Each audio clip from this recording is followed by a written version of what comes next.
త్వరగా Shri Lakshmi agro forms మరియు ప్రాజెక్టులో ఇన్వెస్ట్ చేయండి. రేపటి కోటీశ్వర్లు అవ్వండి. సంప్రదించవలసిన numbers. AP deputy CM Pawan Kalyan వరద బాధితులకు భారీ ఎత్తున విరాళం ఇచ్చిన సంగతి తెలిసిందే.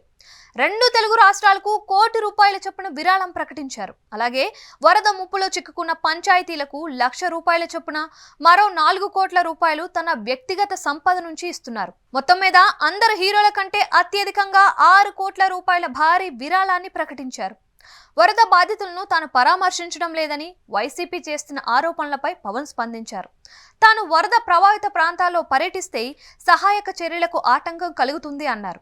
అభిమానులంతా తనను చుట్టుముడతారని, దీంతో అసలు పనికి ఇబ్బంది ఏర్పడుతుంది అన్నారు. తాజాగా వరద సహాయక చర్యలపై పవన్ కళ్యాణ్ హోంశాఖ మంత్రి వంగలపూడి అనితతో కలిసి సమీక్షించారు.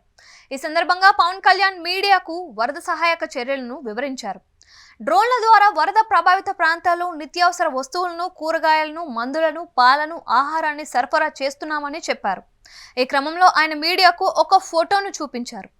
డ్రోన్ల ద్వారా సహాయక చర్యలు వేగంగా జరుగుతున్నాయి అనడానికి ఈ ఫోటోనే నిదర్శనమని ఒక ఫోటోను చూపించారు.